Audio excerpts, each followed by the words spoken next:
capítulo aqui, que também é um dado subliminar que acontece socialmente e que modifica o seu comportamento. Então, por exemplo, supondo que você está na rua, aconteceu isso comigo há um tempo atrás, pouco tempo atrás, eu fiquei prestando atenção. Nossa, eu aprendi isso na faculdade, desde então eu nunca esqueci. Que é o seguinte, é o efeito espectador. Se você está na rua e você viu um acidente, se você for a única pessoa que viu o acidente, existe uma grande chance de você ligar para o resgate. Mas se além de você tiverem muitas pessoas, a sua chance de ligar para o resgate abaixa absurdamente. É como se a gente tivesse uma sensação de eu não preciso ligar porque alguém vai ligar. Baixa a sua responsabilidade sobre aquilo que está acontecendo. Vocês já tinham ouvido falar sobre isso? Ou já perceberam isso? Se cair uma caneta no chão e tiverem várias pessoas, é provável que você não pegue a caneta e não ajude quem derrubou. Mas se for só você, você é capaz de pegar. Então, o comportamento nosso em sociedade tem esse viés, né? E teve um caso muito emblemático, por isso que chama efeito, o caso Genovese. Parece que uma mulher, ela sofreu um abuso de muito tempo, ela gritou por socorro por muito tempo, tinham muitos espectadores e ninguém fez nada. E aí depois foi se estudar esse comportamento e se percebeu que quanto mais pessoas tem numa cena, menos comportamento de ajuda tem. A não ser, e aí o Sapolsky traz, que você tenha a possibilidade de mostrar o seu heroísmo.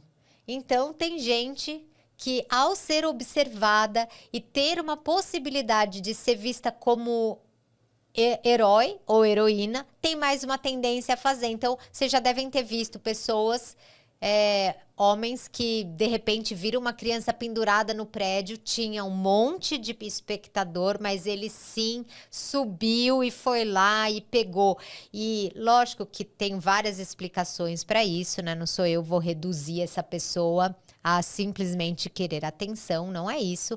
Mas estou falando de pesquisa, mostra que se você estiver numa situação onde você pode ser visto como um herói, vai aumentar a chance de você atuar, fazer o que tem que ser feito, mesmo diante de várias pessoas. Então, pode ir para o próximo. Então, último dado que eu vou dar antes de concluir, que é a teoria das janelas quebradas, que também mostra como o nosso comportamento ele é moldado pelo ambiente sem a gente perceber. Chama a teoria das janelas quebradas porque se você andar numa rua bem suja, eu estava pensando esse exemplo antes de chegar aqui para ser bem o que você já passou na vida. Você está andando numa rua super suja e você está com, sei lá, seu chiclete na boca. E você está mastigando o seu chiclete, aquela rua tem janela quebrada, tem papel no chão, uma zona fedida a rua. Existe uma chance maior de você cuspir o seu chiclete no chão. Mesmo que você não goste desse comportamento, tá? Agora, se você tiver com o seu chiclete na boca, andando numa rua limpinha, que não tem janela quebrada, enfim, que não tem cheiro ruim, é muito capaz de você aguentar o chiclete na boca ou procurar um micropapel aí na sua bolsa, onde for, para guardar o seu chiclete.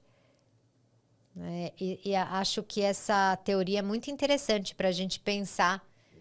Esse modelo afirma que quando uma janela quebrada não é consertada rapidamente, então você está andando numa rua onde tem janela quebrada, transmite uma mensagem de que ninguém se importa com aquele espaço, incentivando a prática de outros atos de vandalismo e de criminalidade. Me parece que essa teoria foi proposta, enfim, por algum americano, e eu lembro que tinha alguma cidade americana que sofria de vandalismo e tudo mais, e que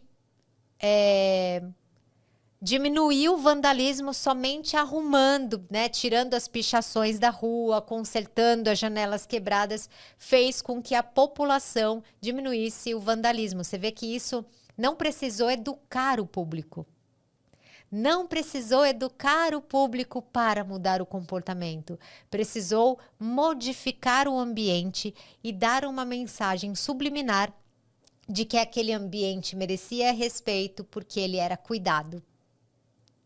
Eu não sei vocês, mas eu sou apaixonada por estudar comportamento e descobrir quantas coisas estão envolvidas no seu comportamento de cuspir um chiclete.